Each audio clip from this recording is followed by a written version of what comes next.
Halo, welcome back to Sini Aja. Kembali lagi sama gue, Alfian Kurniawan atau Bri.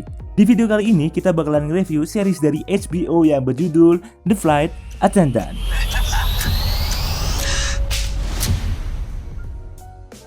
Oke, kata-kata yang muncul di otak gue nih setelah nonton ke-8 episode series karya Steve Yoki ini adalah film. Kenapa film? Karena menurut gue, The Flight Attendant ini emang lebih cocok dijadiin film ketimbang jadi series. Premisnya itu simple dan menarik gitu. Singkatnya ini, Casey Bowden, mbak-mbak pramugari ini ngentot sama salah satu penumpang pesawat yang bernama Dariona Harris.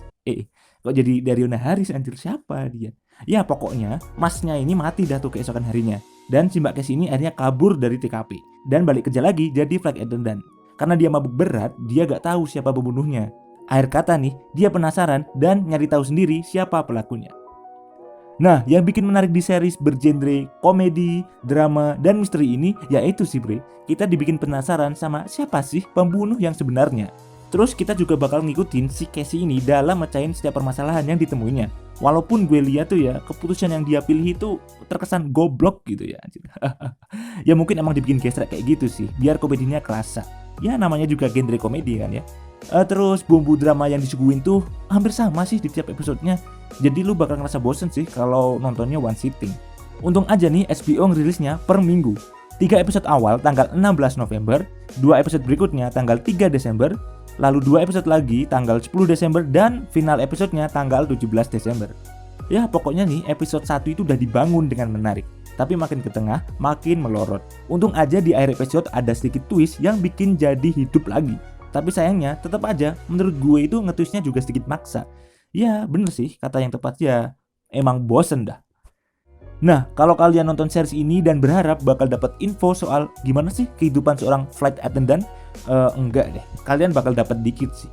Karena fokus cerita di sini emang lebih ke misteri pembunuhannya. Porsi bekerja mereka sebagai flight attendant dan kehidupannya itu ditampilin dikit sih. Oke, sekarang masuk ke pengembangan karakternya nih.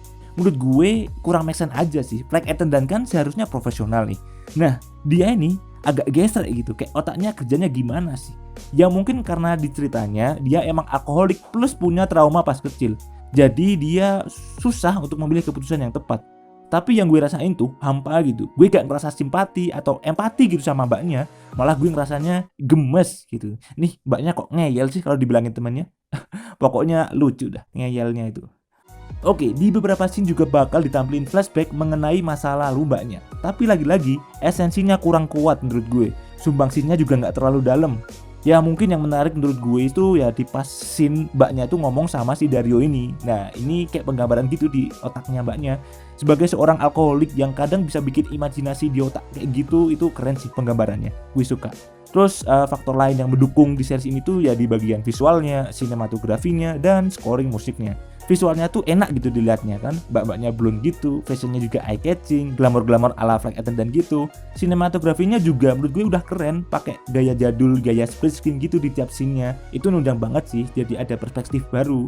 Terus scoring musiknya juga keren habis dah. Gue suka nih di bagian openingnya, itu kerasa banget nuansa misterinya. Pokoknya ajib dah.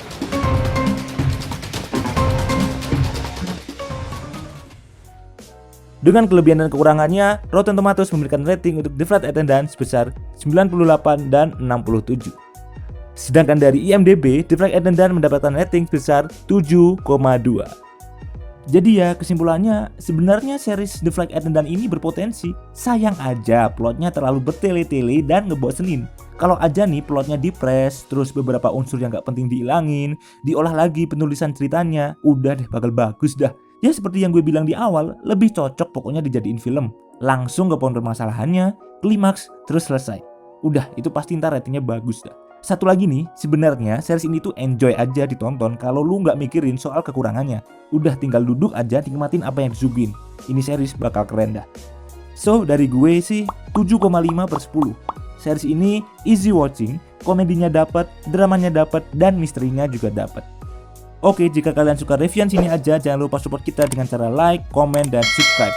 Kritik dan saran juga dibutuhin untuk perkembangan channel ini. Sekian dari gue, Alfian Kurniawan atau Bre, dan selamat menonton.